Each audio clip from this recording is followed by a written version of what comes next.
wassalatu wassalamu ala asyrofil anbiya'i wal mursalin wa ala alihi wa sahbihi wa man tabi'ahum bi ihsanin ila yaumiddin, amma ba'd. Segala puji bagi Allah Azza wa Jalla yang telah menciptakan alam semesta dan seluruh isinya ini. Hanya kepada Allah Azza wa Jalla kita meminta pertolongan baik dalam urusan dunia maupun urusan agama.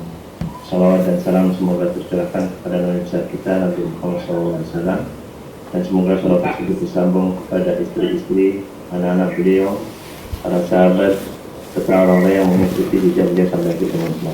Alhamdulillah, dengan rahmat Allah Azza wa Jalla kita bisa bertemu kembali dalam kajian online bersama Ustaz kita, Ustaz Firanda Jejak Bilal Ta'ala. Kajian ini kembali terselenggara bersama tim pengusaha Ustaz Firanda Jejak dan kita mengaji yang dibentuk oleh para alumni ITB lintas angkatan dan lintas jurusan, dan juga di dalamnya masih ada mahasiswa yang aktif menimba ilmu di Institut Teknologi Bandung. Ini adalah pertemuan kita pertama setelah bulan Ramadan dan Idul Fitri. Kami panitia juga mengaji mengucapkan taqabbalallahu minna wa minkum minal aidin wal faizin. Kembali kita akan membahas tentang tauhid yang mengacu kepada Syekh Muhammad bin Abdul Wahab Al-Tamimi rahimahullah ta'ala. Pada kesempatan ini insya Allah kita akan melanjutkan kajian kita dengan pembahasan yaitu syirik, berlindung kepada selain Allah Azza wa Jalla, yang mungkin bagian sudah mendapatkan ilmu bahasan tersebut tidak asing lagi, tapi tidak ada salahnya kita terus mengulang karena konsekuensi dalam pemahaman syirik cukup fatal dalam agama Islam. Dan bagi yang belum sampai ilmu tersebut, insya Allah kajian ini akan memberikan pencerahan, bermanfaat sehingga kita terhindar dari kesyirikan. Sebelumnya kita bacakan dulu tata tertib kajian supaya kita bisa mengikutinya dengan tertib. Pertama yaitu menghadirkan niat untuk menambah ilmu dan mengikis kefakiran ilmu kita. Dan yang kedua, para peserta di Zoom meeting diharapkan untuk menggunakan nama yang sebenarnya sehingga kita bisa memanggil atau ada pertanyaan dengan tulisan sebelumnya. Mematikan fitur video dan memute audio sehingga kita bisa berkonsentrasi dalam kajian. Mencatat kajian yang disampaikan sesuai dari salah satu hadis yang menjelaskan catatan adalah bentuk mengingat ilmu. Sesi tanya jawab insya Allah akan diberikan di akhir kajian. Dan bagi ikhwan yang mau bertanya langsung di Zoom meeting, silakan untuk raise hand terlebih dahulu, nanti kita akan silakan. Dan bagi akhwat, sekiranya ada pertanyaan mohon tuliskan pertanyaan di kolom chat dan insya Allah kita bacakan. Dan terakhir kita mengharap dari awal agar ilmu yang kita dapatkan ini termasuk ilmu nafi'an, yaitu ilmu yang bermanfaat bagi kita dan kaum muslimin. Alhamdulillah telah bersama kita. Untuk mempersingkat waktu kami silakan Ustaz untuk mulai kajian. Kepada Ustaz. Bismillahirrahmanirrahim. Assalamualaikum warahmatullahi wabarakatuh. Alhamdulillahi ala ihsani wa syukru lahu ala taufiqihi wa amtinani wa asyhadu an la ilaha illallah wahdahu la syarika lahu ta'ziman li sya'nihi wa asyhadu anna Muhammadan abduhu wa rasuluhu da'ila ridwani. Allahumma salli alaihi wa ala alihi wa ashabihi wa ikhwani. Ikhwan dan akhwat yang dirahmati Allah Subhanahu wa taala, kita melanjutkan bahasan kita dari syarah kitab Tauhid, kitab yang sangat indah yang ditulis oleh Syekh Muhammad bin Abdul Wahab rahimahullahu taala. Yang kitab tersebut isinya adalah Al-Qur'an dan sunnah dan perkataan para salaf. Demikianlah secara umum isi dari kitab Tauhid. Terkadang beliau menukil perkataan sebagian ulama. Oleh karenanya seorang yang ingin bisa memurnikan tauhidnya, ya hendaknya dia mempelajari kitab ini sebagaimana ditulis kitab Tauhid yang memang membahas tentang tauhid secara khusus dan juga membahas tentang syirik-syirik secara detail, bukan secara global ya. Karena syirik-syirik itu ada yang jali, ada yang jelas, dan ada yang halus, ada yang nampak, dan ada yang khafi, yang tersembunyi. Mau tidak mau, agar kita bisa bersih dari segala bentuk kesyirikan ini, kita harus mempelajarinya secara detail ya. Dan dengan mempelajari jenis-jenis kesyirikan secara detail, kita akan semakin paham tentang tauhid. Sebagaimana perkataan para ulama, wabiddiddi tatabayyanul asya, dengan mengenal lawannya maka sesuatu semakin jelas ya. Kalau kita mempelajari syirik secara detail, kita akan paham apa itu makna tauhid. Sama kalau kita ingin bersikap adil, kita berusaha mempelajari jenis-jenis kezaliman apa saja, sehingga kita semakin jelas apa itu makna keadilan, dan kita menghindarkan diri kita dari berbagai macam kezaliman. Sama dengan ketika kita membahas tauhid, mau tidak mau kita harus bahas tentang kesyirikan secara detail. Ini kelebihan daripada Kitabut Tauhid yang disusun sedemikian rupa oleh beliau, karena beliau hidup di zaman ketika itu berbagai macam model kesyirikan sedang tersebar di Najd. Berbagai macam kesyirikan tersebar di Najd, baik dari jimat-jimat, meminta kepada jin, kemudian ruqyah syirik, percaya kepada perdukunan, minta kepada penghuni kubur. Sebagaimana kalau kita baca tentang biografi perjuangan dakwah Syekh Muhammad bin Abdul Wahhab rahimahullahu taala, maka beliau dengan pertolongan Allah Subhanahu wa taala berjuang keras menegakkan kalimat Allah Subhanahu wa taala, berdakwah di Najd perlahan-perlahan sampai akhirnya tadinya Arab Saudi yang tercerai-berai dengan berbagai macam imarah yang kecil, pemerintahan kecil-kecil yang sering bertempur di antara mereka, ya, antara suku dengan yang lainnya, akhirnya menjadi satu kesatuan, berilah negara kerajaan Arab Saudi, di antaranya berkat jasa Syekh Muhammad bin Abdul Wahhab rahimahullahu taala menyatukan kaum muslim di atas kalimat tauhid, dan itulah negara satu-satunya yang menegakkan syariat Islam, ya, menegakkan syariat Islam. Tentunya berkembang dengan waktu, ada kekurangan-kekurangan, ada kelebihan-kekurangan, demikianlah kondisi negara manapun. Tapi satu-satunya negara yang dengan tegas mengatakan dusturnya, undang-undangnya di atas Al-Quran dan Sunnah cuma negara Arab Saudi. Cuma negara Arab Saudi, dan itu buah dari dakwah kesabaran Syekh Muhammad bin Wahhab rahimahullahu taala dalam mendakwakan tauhid di tengah-tengah lautan kesyirikan yang sedang terjadi dalam kehidupan beliau. Karenanya ketika beliau menulis kitab tauhid, kalau saya boleh katakan dia tulis dengan hatinya, dengan benar-benar perhatian yang fokus, karena dia sedang menulis suatu buku untuk memberi pelajaran kepada kondisi yang sedang terjadi sekarang, ya. Dan itu tentunya akan menghadapi tantangan yang besar.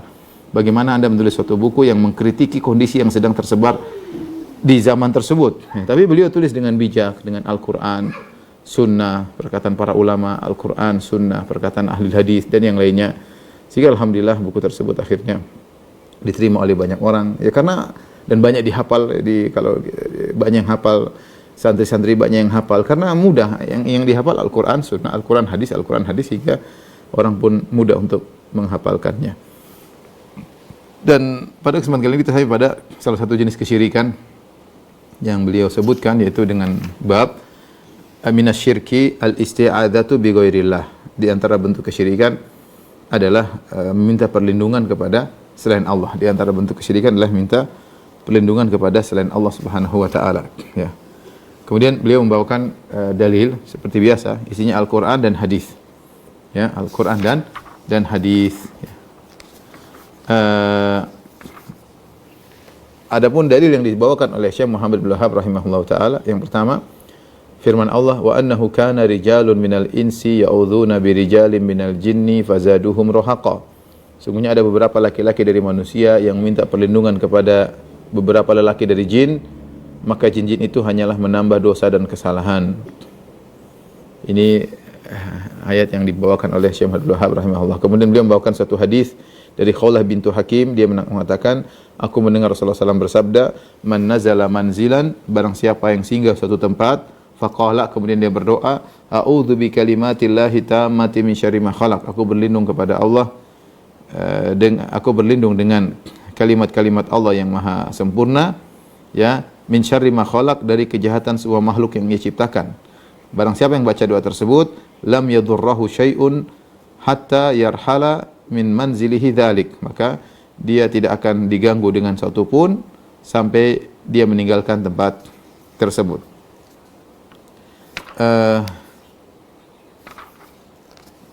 Inilah ayat dan hadis yang dibawakan oleh Syekh Abdul Wahhab rahimahullahu taala tentang pembahasan ini. Yang pertama beliau membawakan ayat dalam surat Al-Jin. Judul yang dibawakan oleh beliau adalah bab minasyirki al-isti'adzatu bi ghairillah. Di antara kesyirikan adalah meminta perlindungan kepada Allah Subhanahu wa taala. Al-isti'adzah, ya, adalah masdar dari kata kerja ista'adza. Yang ista'adza adalah secara timbangannya adalah dari wazan istaf'ala, dari timbangan istaf'ala yang secara umum maknanya adalah talabul fi'il, yaitu memohon sesuatu. Seperti ista'adza artinya memohon al-auz, memohon perlindungan. Contohnya ista'ana, ada istaf'ala, selalu ista'ana artinya tolabul aun, memohon pertolongan, ya. Kalau ista'ada tadi mohon perlindungan. Kemudian juga istaghatha. Istaghatha contoh maknanya adalah tolabul ghaus, yaitu memohon pertolongan yang mendesak. Contohnya banyak. Jadi wazan istaf'ala, contohnya istaghfara, yaitu tolabul maghfirah. Jadi istaf itu secara besar artinya memohon. Istighfar artinya mohon ampunan kepada Allah Subhanahu wa taala. Nah, ista'adza artinya adalah mohon perlindungan kepada Allah Subhanahu wa taala. Dan mohon perlindungan kepada Allah adalah ibadah. Adalah ibadah. Mohon perlindungan kepada Allah adalah ibadah, dan terlalu banyak dalil dari Al-Qur'an maupun sunnah yang menunjukkan bahwasanya memohon perlindungan kepada Allah adalah ibadah. Contoh, Allah berfirman, wa imma yanzaghannaka minasyaitani nazghun fasta'idz billah innahu huwas samiul alim. Dan jika syaitan mengganggumu dengan suatu gangguan, maka beristi'adzahlah, yaitu minta perlindungan kepada Allah. Innahu huwas samiul alim, sungguhnya Allah mendengar lagi Maha mengetahui. Kenapa minta perlindungan kepada Allah? Karena Allah dengar, dan karena Allah tahu ketika kau mengatakan a'udzubillah. Tuhan kita mengetahui secara detail apa yang kita lakukan, ya. Afaman huwa qa'imun ala kulli nafsin bima kasabat. Apakah Tuhan yang mengurusi setiap jiwa apa yang dia lakukan? Itulah bedanya Allah dengan penguasa-penguasa di atas alam semesta ini. Ya, raja, presiden, kaisar, direktur, mereka tidak bisa menguasai secara detail apa yang dilakukan oleh anak buahnya, ya. Kita bicara misalnya presiden butuh pada menteri-menteri. Dia tidak mungkin mengurusi semuanya. Menteri-menteri butuh kepada wakil menteri, staf menteri butuh lagi kepada di bawahnya. Kalau saja RT saja nggak bisa mengetahui secara detail, padahal bawah dia cuma sedikit. Direktur atau owner suatu perusahaan tidak mengetahui kondisi anak buahnya secara detail. Dia butuh staf-staf yang direksi-direksi untuk mengurusi yang di bawahnya. Dia tidak mampu mengurus semuanya. Kemampuan dia terbatas. Adapun Allah, afaman huwa qa'imun ala kulli nafsin bima kasabat. Allah Subhanahu wa taala qaim, yaitu mengurusi seluruh jiwa, ya, seluruh jiwa terhadap apa yang mereka lakukan. Semuanya Allah urusin. Jangankan manusia, sampai hewan-hewan diurusi oleh Allah Subhanahu wa taala. Wa ka'ayyin min dabbatin fil ardi la tahmilu rizqaha, ya. Wa ka'ayyin min dabbatin la tahmilu rizqaha, Allahu yarzuquha wa iyyakum. Kata Allah, betapa banyak binatang melata, dia tidak bisa mengatur rezekinya. Allahu yarzuquha, Allah memberi rezeki pada dia, wa iyyakum, dan juga kalian. Kalau binatang melata saja diurus oleh Allah, apalagi kalian. Tentu diurusi manusia yang mukallaf. Hewan saja yang tidak mukallaf, tidak dibebani dengan syariat, diurusi oleh Allah, apalagi manusia yang mukallaf. Dan masing-masing kita punya pengalaman pribadi yang kita tahu bahwasanya Allah sedang perhatikan saya, Allah menolong saya di saat-saat saya lagi membutuhkan. Kita semua punya pengalaman pribadi, ya. Saya, antum, para pemirsa, yang kita tahu bahwasanya Allah mengawasi saya setiap detik, setiap saat, mengurusi saya secara detail, ya. Bukan secara global. Ya, kalau mungkin kita bilang penguasa, raja, menteri, presiden, mereka mengurusi secara detail, secara global, bukan detail, ya. Sama saya punya kawan, misalnya saya punya kawan, dia owner suatu perusahaan, misalnya anak buahnya ada 10.000 misalnya, dia cuma tahu secara global aja, dia tidak mungkin tahu secara detail. Dia butuh informan anak buahnya yang bisa mengkasih informasi. Adapun dia tidak mampu. Oleh karenanya ketika Allah menyuruh kita berlindung kepada Allah, perhatikan, wa imma yanzaghannaka minasyaitan, kalau syaitan mengganggumu, nazghun dengan suatu gangguan, fasta'idz billah, maka minta perlindung kepada Allah. Kenapa? Karena innahu huwas samiul alim, karena Allah Maha mendengar dan Maha mengetahui. Kamu bilang a'udzubillahi minasyaitonir rajim, memang Allah enggak dengar? Allah dengar. Allah dengar. Dia Maha mendengar dan Dia Maha mengetahui. Lihatlah bagaimana Nabi Yunus alaihissalam ketika ditelan oleh ikan paus. Fanada fi dzulumat, dia menyuruh dalam kegelapan. Ini kita harus yakinkan akidah ini, ikhwan. Allah Maha mendengar. Allah Maha mendengar. Allah Maha mengetahui. Meskipun Anda berdoa berbisik-bisik, oleh karenanya ud'u rabbakum tadarruan wa khufyah. Kata Allah, berdoalah kepada Rabbmu dengan tadarru', merendahkan diri, khufyah, dan suara yang lirih. Tidak perlu kau keras-keras. Allah Maha mendengar. Allah memuji Nabi Zakaria, kata Allah, idnada rabbahu nidaan khafiyya, tatkala dia menyeru kepada Rabbnya dengan suara yang lirih. Allah Maha mendengar. Anda mengatakan a'udzubillahi minasyaitonir rajim, Allah Maha mendengar. Lihatlah Nabi Yunus dalam perut ikan paus, Fanada fi dhulumat, dia menyeru kepada Allah dalam kegelapan yang bertubi-tubi. Kata para ulama mengatakan dalam kegelapan malam ketika di malam hari. Kedua dalam kegelapan lautan, dia di dalam lautan. Ketiga dalam kegelapan perut ikan paus. 3 kegelapan. Kalau kita ada HP pun sinyalnya mati dalam perut ikan paus. Sinyal enggak sampai. Sinyal enggak sampai. Terus mau telepon siapa? Siapa yang mendengar suara kita? Ya. Tapi kalau Allah Maha mendengar. Karena Allah mengetahui kita secara detail. Jangankan gerak-gerik kita, semut yang berjalan, semut yang melakukan apa tindakan, Allah Maha tahu. Ala ya'lamu man khalaq. Tidakkah yang menciptakan tahu apa yang dia ciptakan? Saya pribadi sering kalau saya naik turun mau mendarat di Jakarta, lihat rumah begitu padat di Jakarta dari atas, jumlah manusia yang jutaan. Subhanallah. Siapa yang ngurusin mereka? Allah Subhanahu wa taala. Diberi rezeki satu persatu, Allah kasih secara detail. Jadi kalau kita sudah tahu Allah Maha mendengar lagi Maha mengetahui, ya kita berlindung kepadanya. Kalau Anda yakin Anda punya Tuhan yang ngurusin Anda, ya Anda berlindung kepadanya. Ya, tinggal kekuatan hati, yakin atau tidak. Di mana dalam hadits qudsi Allah berkata, Ana inda dhanni abdi bi, aku tergantung persangkaan hambaku. Falyadhunna bi abdi ma syaa. Hendaknya hambaku berprasangka kepadaku sesuai yang dia kehendaki. In dhanna khairan falahu, kalau dia berprasangka baik bagi dia kebaikan.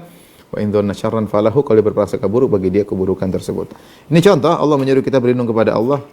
Demikian juga firman Allah, Qul a'udzu birabbil falaq. Aku beristiadzah, berlindung kepada Allah dari Tuhan yang menguasai subuh. Qul a'udzu birabbin nas. Aku berlindung kepada Allah yang memelihara, mentarbiyah manusia, ya.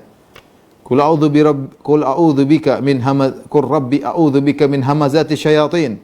Ya Tuhanku, aku beristiadzah kepada Engkau dari bisikan syaitan. Dan dalam Al-Qur'an, dalam hadis apalagi banyak sekali dalil-dalil menyuruh kita minta berlindung, ya, banyak sekali. Sampai kita disuruh berlindung dari keburukan jiwa kita sendiri. Seperti dalam hadis Nabi SAW mengajarkan doa, Allahumma alhimni rusydi wa a'idni syarra nafsi. Ya Allah, ilhamkanlah kepadaku ar-rusyd, yaitu petunjuk, ya, yang terbaik yang aku lakukan. Wa a'idni syarra nafsi, dan lindungilah aku dari keburukan jiwaku. Seperti juga doa pagi petang, Allahumma fatiras samawati wal ard, alimal ghaibi wasyahada, rabb kulli syai'in wa malika, asyhadu alla ilaha anta, a'udzubika min syarri nafsi wa syarri syaitani wa syirkih. Aku berlindung dari keburukan jiwaku dan keburukan syaitan dan kesyirikannya. Dalam sebagian riwayat wa syarri syaitani wa syarokih, berlindung dari gangguan syaitan dan anak buahnya. Dari sini kita tahu bahwasanya berlindung kepada Allah adalah ibadah, ya.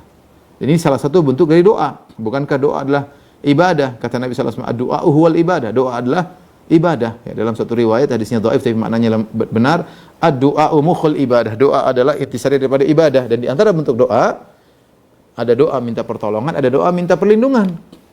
Doa minta pertolongan di antaranya istighatsah, di antaranya isti'anah. Doa minta perlindungan namanya isti'adzah. Jadi beristi'adzah adalah ibadah.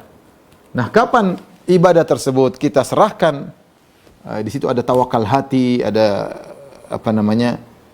tawakalnya penyandaran hati. Kita serahkan kepada selain Allah, maka kita terjerumus dalam kesyirikan. Secara umum, isti'adzah ada dua, yaitu beristi'adzah, ya, kepada Allah, dan isti'adzah kepada selain Allah Subhanahu wa taala. Mungkin kalau kita tulis, ya.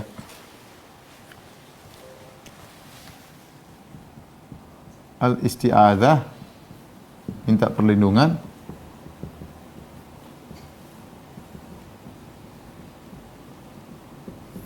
Ada dua, ya. Ada al-isti'adzatu billah, kepada Allah. Ada bi ghairillah, ya. Bi ghairillah, kepada selain Allah. Kepada Allah bisa dalam dua bentuk, ya. Bisa langsung kepada zat Allah, langsung. A'udzubillah misalnya, a'udzubillah, aku berlindung kepada Allah.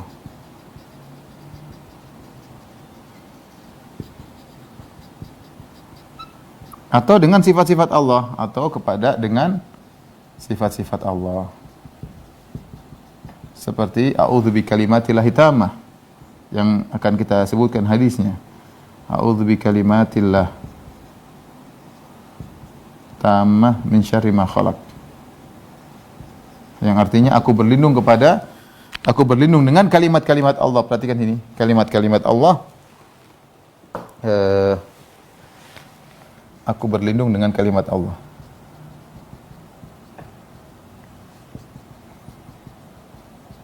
Yang sempurna. Nah, ini dalil bahwasanya kalimat Allah adalah sifat Allah. Kenapa? Karena kalimat Allah adalah sifat Allah. Dan sifat Allah bukan makhluk. Dan sifat Allah bukan makhluk.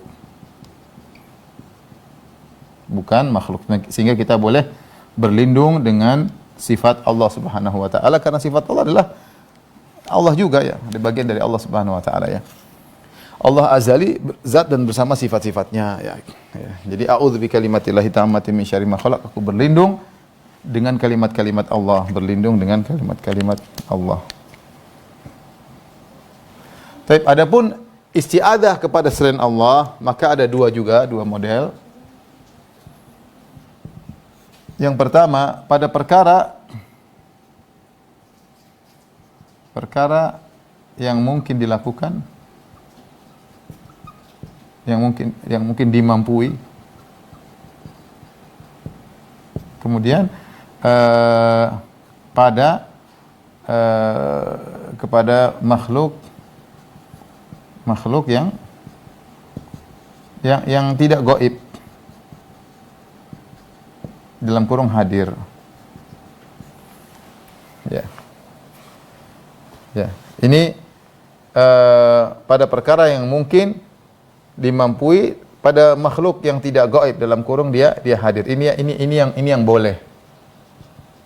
Ini yang diperbolehkan, ya. Adapun yang tidak boleh, yang haram, adalah yang tidak memenuhi persyaratan tersebut. Ya, contoh pada yang hadir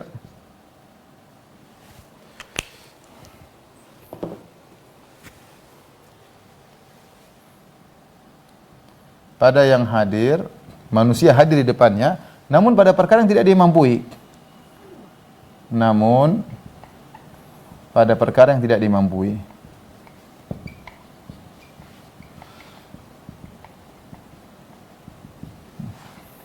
Misalnya aku berlindung kepada engkau dari misalnya penyakit yang berbahaya. Oh, dia nggak mampu, dia saja manusia lemah, tidak bisa menghindar penyakit corona aja nggak bisa dihadapi.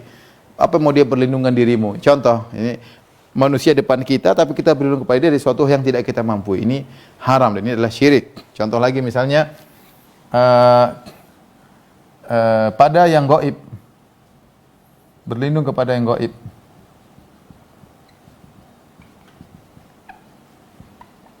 Seperti kepada jin,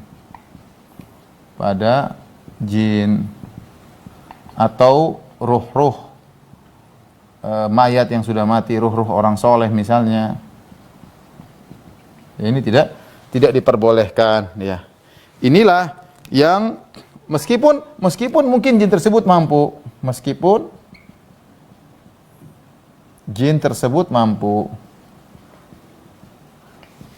Inilah firman Allah Subhanahu wa taala, wa annahu kana rijalun minal insi ya'udzuuna birijalin minal jinni.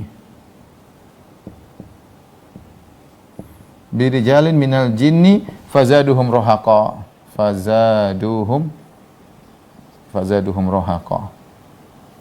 Dalam surat Jin. Ini pernyataan para jin ketika mereka masuk Islam. Mereka bercerita, dulu kami seperti ini. Mereka cerita, wa annahu kana rijalun minal insi, dahulu ada sekelompok lelaki dari kalangan manusia, ya'udzuna birijalin minal jinni, minta perlindungan dari sekelompok lelaki dari kalangan jin, fazaduhum rahaqa, maka menambah dosa mereka atau menambah kesombongan para jin. Jin berarti ada laki-laki ada perempuan, sebagaimana manusia laki-laki ada perempuan. Apa kisah ayat ini?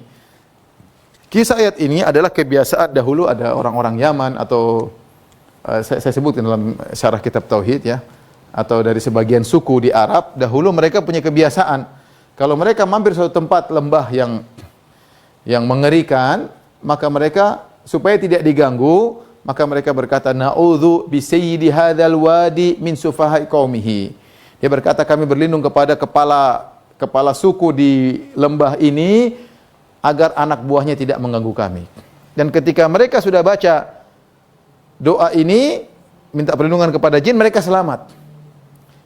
Saya ulangi, dahulu orang-orang kalau mampir di suatu lembah, di situ terkenal banyak jin yang menggoda, yang mengganggu, maka agar dia selamat, dia berkata, na'udzu bi sayyidi hadzal wadi min sufahai qaumi. Kami berlindung kepada jin, gembong jin, penguasa lembah ini dari gangguan anak-anaknya, anak buahnya.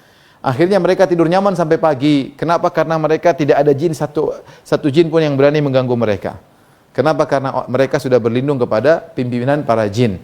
Pertanyaan saya kepada para hadirin, kepada rekan-rekan sekalian, apakah kepala jin mampu untuk melindungi orang ini? Jawabannya mampu. Karena dia menghalangi anak buahnya untuk mengganggu. Tetapi ini adalah kesyirikan. Kenapa kesyirikan? Karena berlindung kepada yang gaib. Berlindung kepada yang gaib. Meskipun jin mampu melakukannya, berlindung kepada yang gaib, maka hukumnya adalah syirik. Ya. Jadi yang diperbolehkan berlindung kepada selain Allah adalah perkara yang mungkin dimampui pada makhluk yang tidak gaib, pada manusia. Misalnya berlindung kepada polisi dari penjahat, ya boleh. Ini contohnya minta perlindungan kepada polisi dari penjahat. Kalau ini ada yang haram, ada dua, pada yang hadir namun pada perkara yang tidak dimampui, ya. Kemudian berlindung kepada gaib, ini juga merupakan kesyirikan, tidak diperbolehkan. Ini kesimpulan dari pembahasan yang kita sedang bahas. Gara-gara mereka berlindung kepada sekelompok jin dari lelaki dari sekelompok jin, fazaduhum rohaqa, maka semakin menjadi sombong jin-jin tersebut, menjadi angkuh. Mereka senang diminta perlindungan dari manusia. Mereka kepala besar karena diminta perlindungan oleh manusia, semakin sombong dan angkuh, dan juga semakin menambah dosa orang-orang tersebut. Ya, ini berarti berlindung kepada makhluk gaib hukumnya syirik kepada Allah Subhanahu wa taala. Nah, apa solusinya? Syariat memberi solusi. Solusinya yang disebutkan dalam hadis dari Ummul Hakim, dari Haulah bintul Hakim, ya.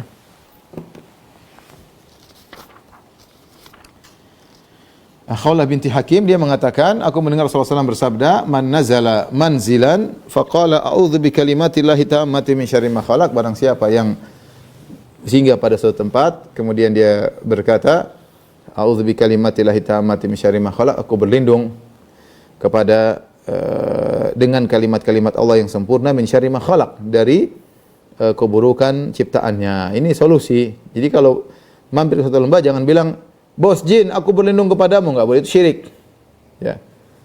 Termasuk di antaranya yang saya khawatirkan adalah orang kalau termasuk yang tidak perlu adalah kalau seperti saya pernah naik mobil, ya. Kebetulan tuh ada kenalan yang antar saya dan dia tentara, gagah, kemudian tapi kalau lewat suatu tempat dia bel-bel. Saya bilang, "Mas, kenapa, Mas? Harus bel-bel Ustaz sini, kalau enggak nanti celaka." minta izin lewat kepada, harusnya dia cukup baca a'udzu bikalimatillahi tammati min syarri ma khalaq atau a'udzu billahi minasyaitonir rajim, atau dia baca bismillah tawakkaltu 'alallahi la quwwata illa billah. Jangan ngebel-ngebel di situ.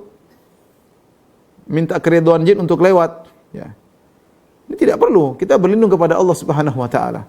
Seakan-akan kita minta permisi agar lindungi tidak diganggu sama jin-jin. Kita ada Allah Subhanahu wa taala. Kita ada doa berlindung kepada Allah Subhanahu wa taala. Kepada Allah Subhanahu wa taala. Makanya saya kalau dengar kisah ini saya selalu ingat teman saya tinggal di suatu daerah, ya. Dia cerita suatu hari dia naik mobil di Jenggotan,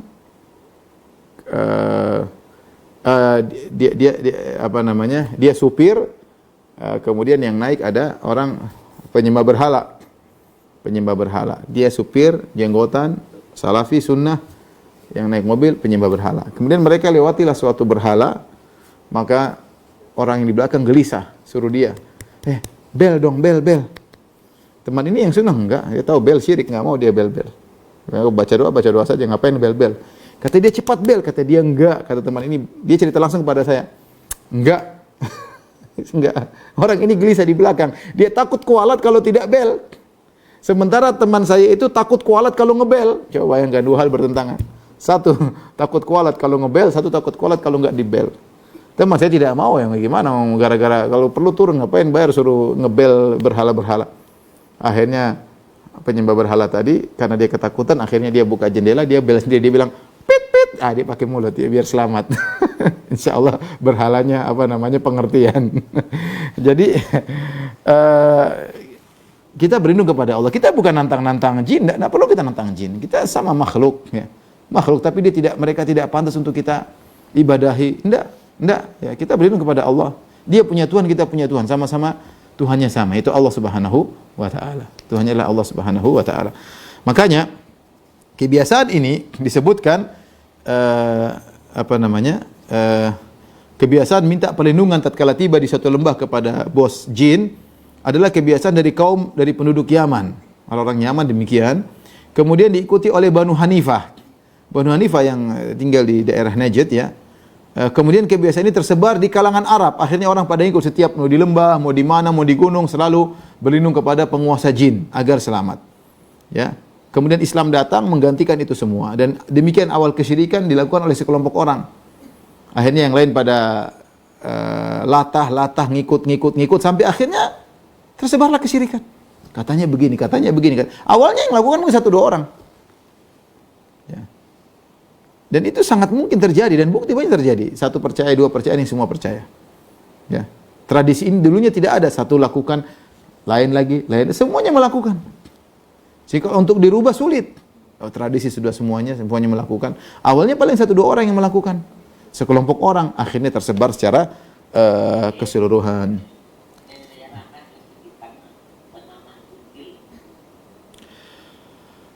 Ikhwan dan akhwat yang dirahmati Allah Subhanahu wa taala, meminta perlindungan kepada jin, ya, adalah perkara yang diharamkan oleh Allah Subhanahu wa taala, dan di antara sebab banyak jin dan manusia masuk neraka jahanam adalah kerjasama mereka saling menguntungkan.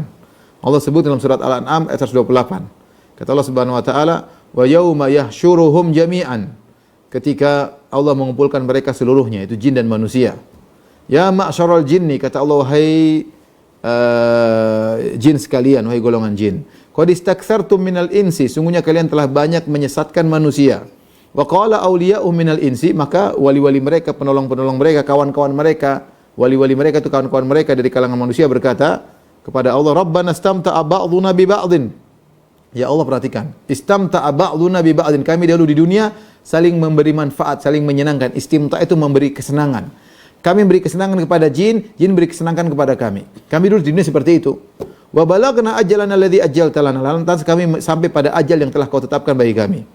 Apa balasan mereka? Qala an-naru mathwaakum, neraka adalah tempat kembali kalian, khalidina fiha, kalian kekal dalamnya, illa masya Allah, kecuali atas kehendak Allah. Inna rabbaka hakimun alim, sungguhnya Allah maha hakim dan maha mengetahui.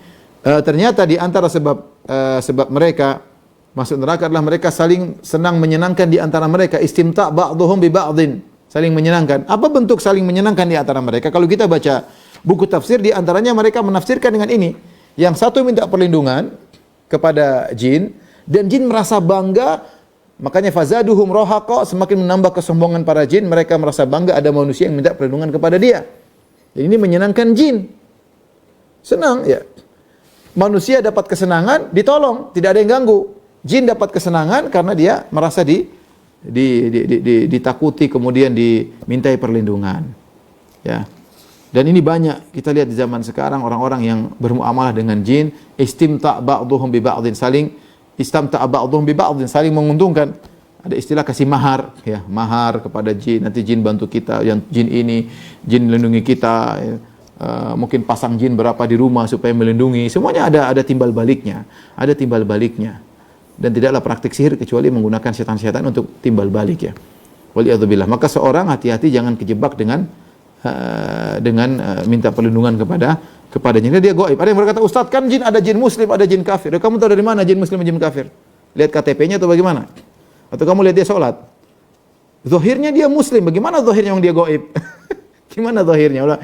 Ustaz, zahirnya dia muslim. Dari mana dia zahirnya dia, kamu tahu zahirnya yang dia gaib? Ya. Ada jin kemudian kamu lihat dia salat, ikut pengajian. Lihat enggak? Kalau lihat ya muslim, ini kamu enggak tahu. Gimana zahirnya dia muslim atau kafir, kamu enggak tahu. Kalaupun dia muslim, apakah semua muslim kemudian jujur? Tidak pelaku maksiat, jin saleh, kita enggak tahu. Maka syariat menutup pintu, tidak boleh minta-minta kepada jin. Kalau memang boleh minta tolong kepada jin, maka Nabi sudah melakukannya. Nabi SAW, bahkan kalung istrinya hilang, Nabi tidak minta tolong jin untuk mencarikan. Para sahabat suruh nyari, sampai pagi enggak ketemu-ketemu. Sampai turun ayat tayammum, gara-gara nyari kalung Aisyah yang hilang. Ya. Ketika perang Badar, perang Uhud, perang Khandaq, Nabi tidak pernah minta tolong kepada jin. Nabi tidak pernah punya mata-mata jin. Jin, coba kesana lihat Abu Jahal lagi ngapain. Coba jin ke sana.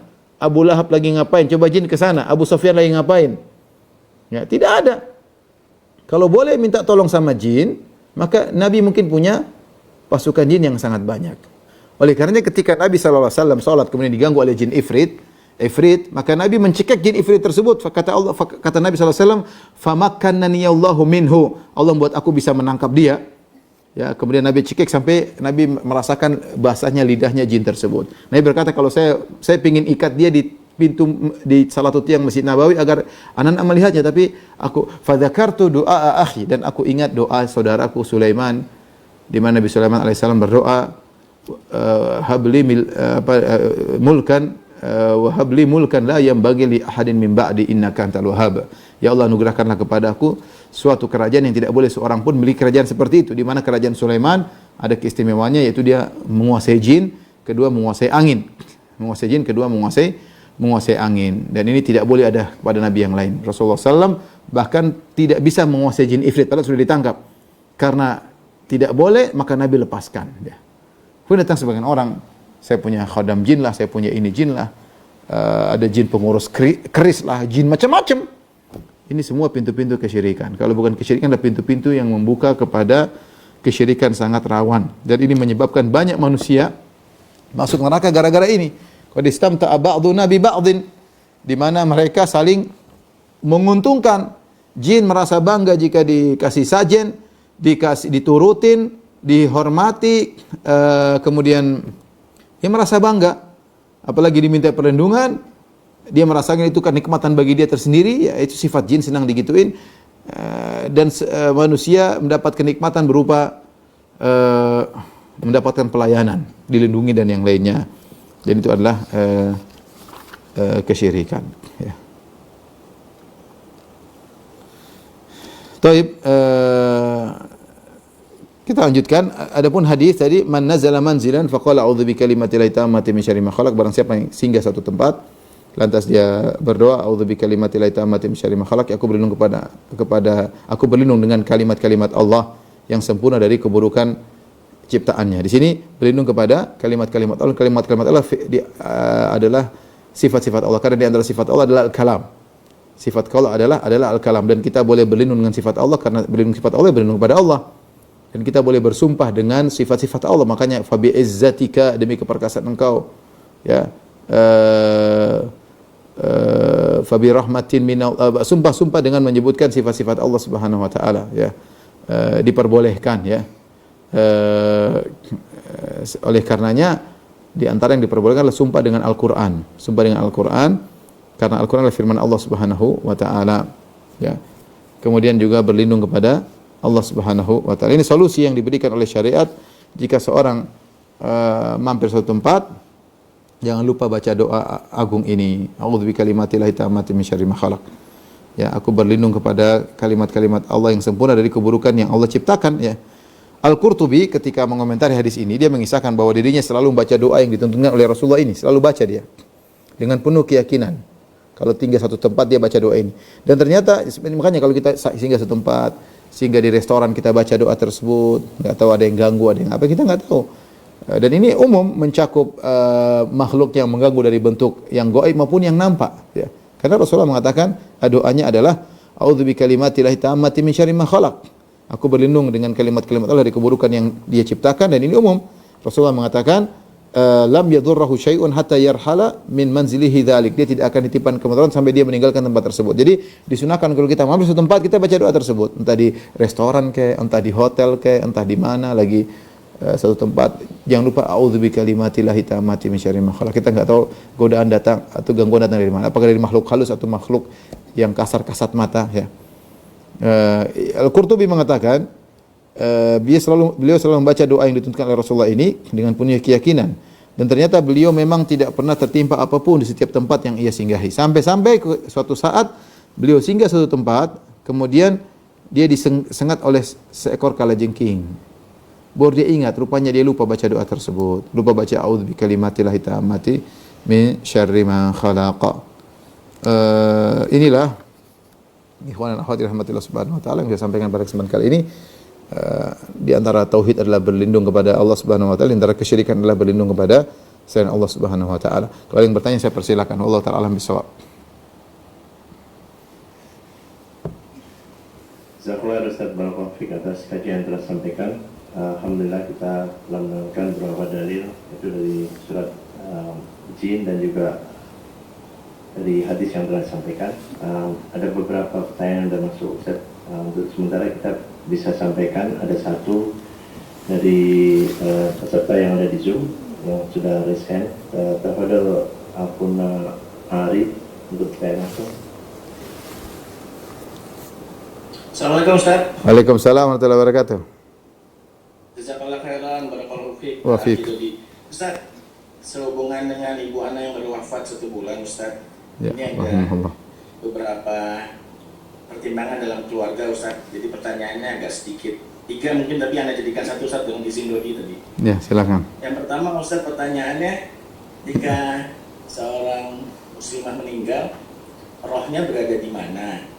Lalu kemudian apakah mungkin roh tersebut ada dalam mimpi-mimpi kita Ustaz? Kemudian yang terakhir, apakah ada keutamaan Ustaz lebih berziarah di pada hari Jumat dibandingkan hari yang lain Ustaz? Ini dijadikan satu tapi satu ABC ya, satu ABC. Apa Ustaz? Ya, yang bisa saya jawab aja ya. Roh, kita tahu roh orang beriman ketika meninggal dia masuk dalam alam barzah. Dia masuk dalam alam barzah, tetapi status dalam alam barzah berbeda-beda. Ada yang Allah beri kekhususan, contohnya seperti roh orang beriman secara umum. Kata Nabi menjelaskan roh orang beriman terbang ke sana kemari ke surga ya. Tapi dia belum mendapatkan kenikmatan secara sempurna karena jasadnya enggak ada. Yang lebih tinggi daripada itu adalah ruh para syuhada. Ruh para syuhada mereka dipinjamkan ala ajwaf at-tayr al-khudar, di dalam tubuh burung yang hijau. Ya, istilahnya kata para ulama itu adalah jasad pinjaman buat mereka karena mereka telah mengorbankan jasad mereka untuk Islam, mati syahid, sehingga mereka mendapatkan kenikmatan yang lebih dengan mereka bisa berjalan-jalan di surga. Tapi itu pun tidak sempurna, nanti baru sempurna kalau jasad telah dikembalikan kepada ruh di hari kebangkitan. Ya, intinya secara umum orang beriman mendapatkan kenikmatan di alam barzakh kalau dia beriman. Adapun orang-orang yang pelaku maksiat atau kafir mendapatkan azab di alam barzakh, dan alam barzakh adalah alam perantara antara alam dunia dengan alam kebangkitan ya. Dengan alam kebangkitan.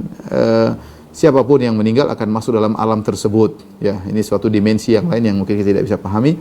Ada suatu dimensi yang di mana alam barzah disebut dengan alam kubur karena kebanyakan orang meninggal di kubur, padahal meskipun dia tidak dikubur, meskipun dia dimakan oleh ikan hiu misalnya, atau tercabik-cabik, atau meledak tubuhnya, atau tenggelam di lautan, atau meledak pesawat yang dia tumpangi tubuhnya hancur, tetap dia masuk dalam alam barzakh ya. Ya, wa mi wara'i barzakhun ila yaumi yub'atsun. Dan di balik itu ada alam barzakh sampai hari mereka dibangkitkan ya. Tugas kita adalah mendoakan orang tua ya. Apalagi kita tahu orang tua ketika di alam barzakh yang paling mereka butuhkan adalah doa kita ya. Apalagi Rasulullah mengatakan inna hadhil kubur mumtali'atun zulmah, kubur itu dipenuhi dengan kegelapan ya. Maka berdoa agar diberi cahaya. Kita berdoa Allahumma nawwir ala qabri ummi, ya Allah berilah cahaya pada pada cahaya pada kuburan ibuku ya, jadi biar ibu lebih tentram, lebih bahagia. Kalau dia masih hidup dulu mungkin kita bisa ajak makan, bisa kita pijit-pijit kakinya, bisa kita ajak bercanda, bisa kita kasih duit, bisa kita belikan rumah, bisa kita belikan mobil, macam-macam yang bisa kita lakukan ketika dia masih hidup. Dan itu dia sangat perlu ketika dia masih hidup. Sekarang ketika dia sudah meninggal, dia lebih perlu lagi doa kita.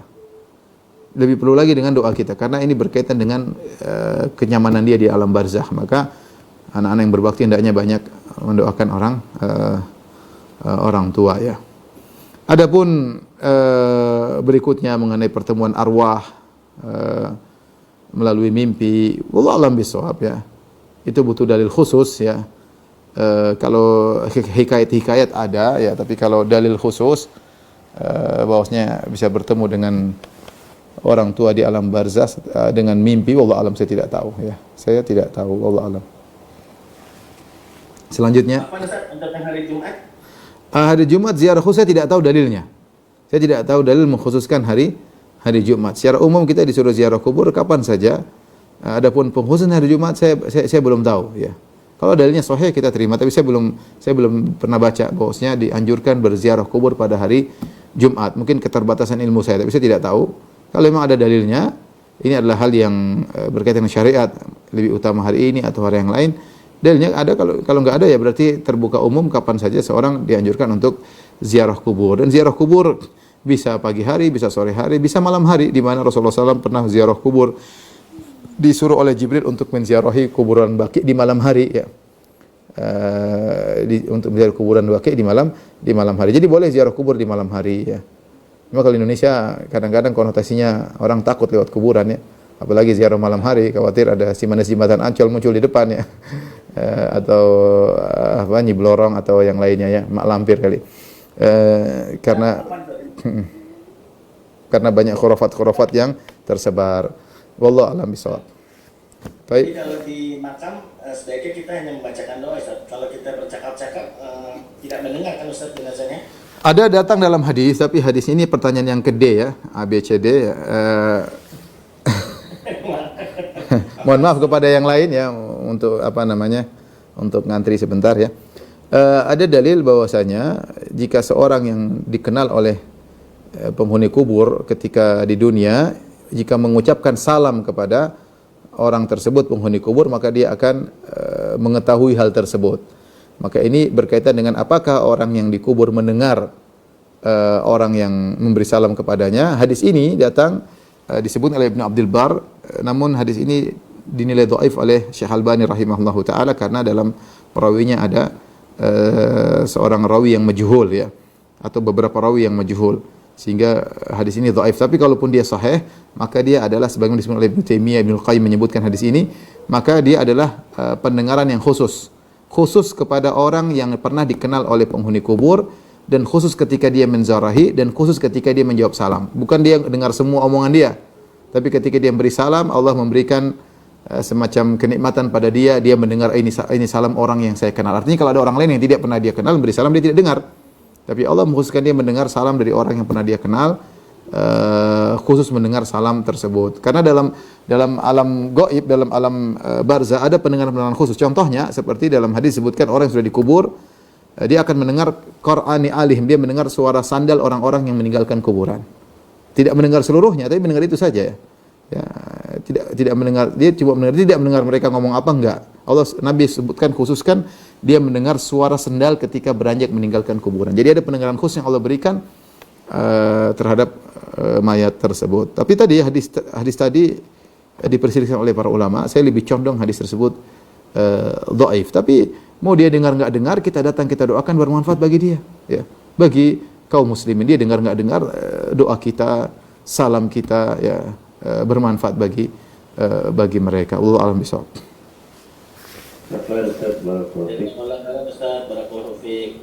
Pertanyaan berikutnya Ustaz, ini berkaitan tadi sudah disebutkan bahwa mendoakan orang tua yang sudah wafat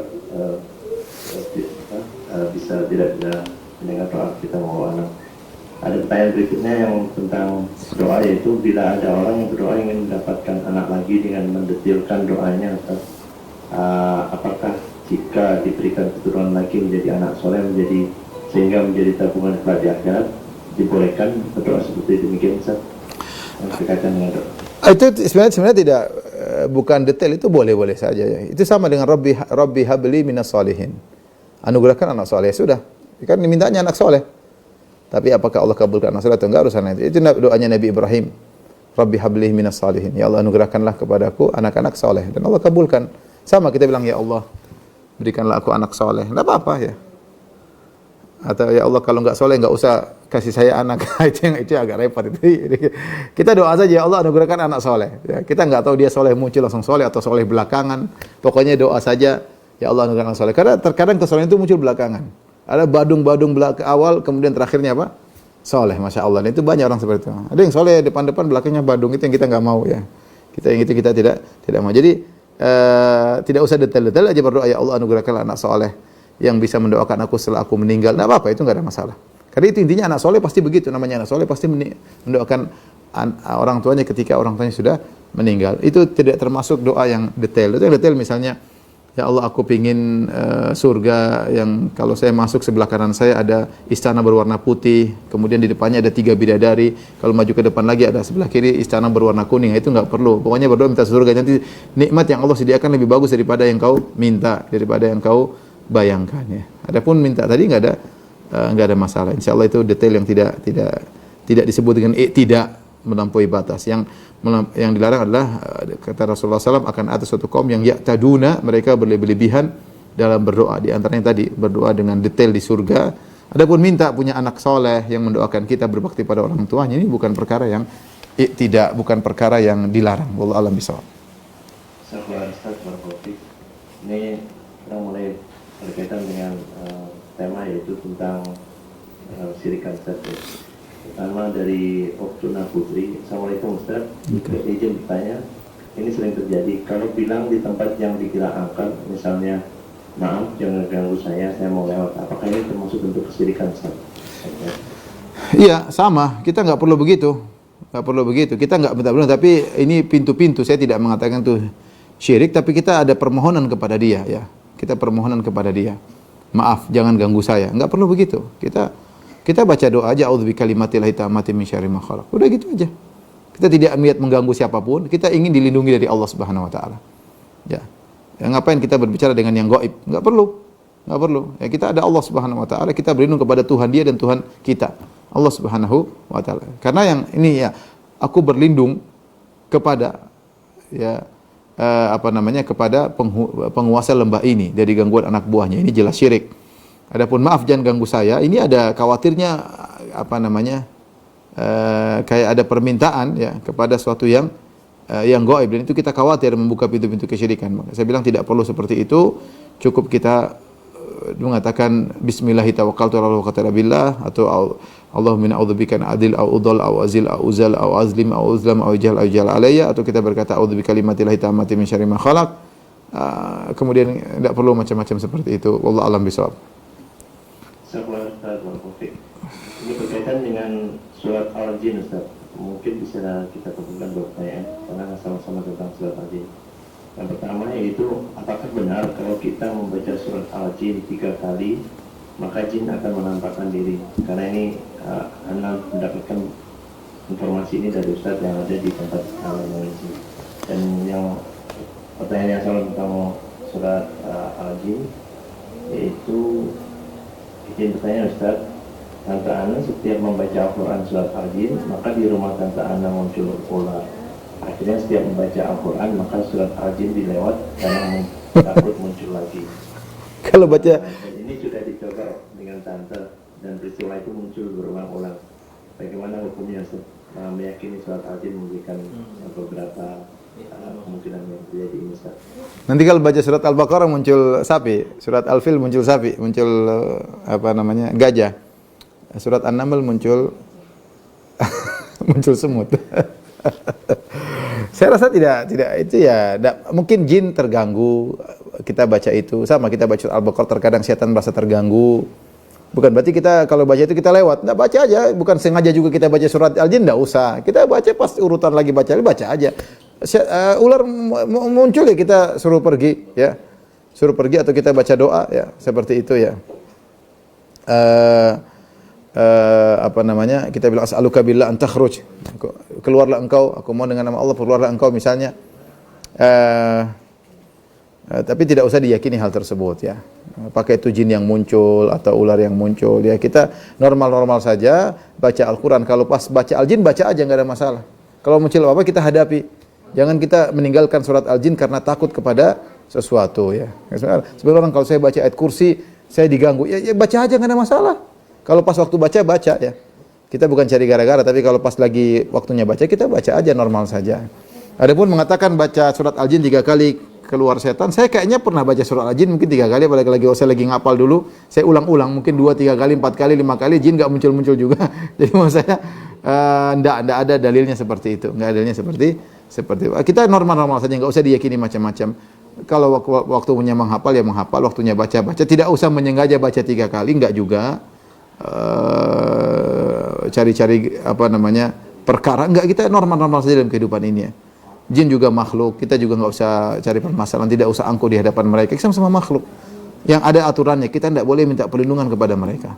Tidak boleh mohon kepada mereka. Itu aturannya. Bukan menghina jin, di antara jin ada orang-orang yang soleh, ada orang yang baik, di antara jin ada sama seperti manusia, ada yang buruk, ada yang baik, ada yang kafir, ada yang muslim dan yang lainnya. Allah alam bisawab. Mungkin pertanyaan terakhir Mas Doni? Dua lagi Ustaz. Dua, boleh silakan. Yang pertama tentang ini berkaitan untuk pendidikan anak Ustaz, tentang sulap. Kita tahu sulap apakah itu termasuk sihir ataukah bukan, dari beberapa televisi yang menyiarkan Ustaz, dan lebih banyak menyimpulkan bahwa sihir sulap adalah sihir. Bagaimana hukum menonton sulap tersebut Ustaz? Saya rasa kita berusaha mengajari anak-anak yang bermanfaat ya. Kalau kita pun lagi ada sulap untuk hiburan, kita harus jelaskan. Karena ada sebagian misalnya di klip-klip YouTube saya sempat lihat itu membongkar sulap seseorang. Ini ada tipuan dan macam. Kita tahu bahwa mengajari bosnya hanyalah trik. Tapi kita ingatkan ada juga sulap menggunakan jin dan yang sihir-sihir itu terjadi ya. Seperti contohnya ketika saya dulu zaman kecil, saya pernah di Papua, ada orang melakukan trik, misalnya ditabrak apakah seperti itu kemungkinan besar pakai jin, diinjak mobil apa kayak misalnya, itu yang kita khawatirkan ada menggunakan jin atau ditusuk pakai pedang enggak mati ya. Tapi kalau sebagian sulap-sulap yang itu hanya keahlian tangan, kecepatan tangan, maka enggak perlu kita ajak anak-anak nonton, itu enggak bermanfaat ya. Kalaupun kita pas dia kebulan nonton, kita tunjukkan ini tidak benar, ini ada dibukakan buktinya bahwasanya ada kecepatan tangan. Habis itu nggak usah lagi suruh mereka nonton acara seperti itu. Nggak perlu, nggak ada faedahnya. Kita ngapain ngajar anak nonton yang tidak ada faedah? Apalagi kalau ternyata sulap tersebut ada magic yang ini berbahaya. Anak-anak terbiasa dengan lihat yang magic, akhirnya timbul khurafat dalam diri mereka ya. Ternyata kita yang pertama kali menanamkan benih-benih untuk percaya kepada khurafat. Itu yang kita khawatirkan. Jadi nggak usah ajak anak nonton seperti itu. Wallahu a'lam bishawab. Yang terakhir. Ustaz, ini sangat sering terjadi di lingkungan kita, terutama yang saat membangun rumah.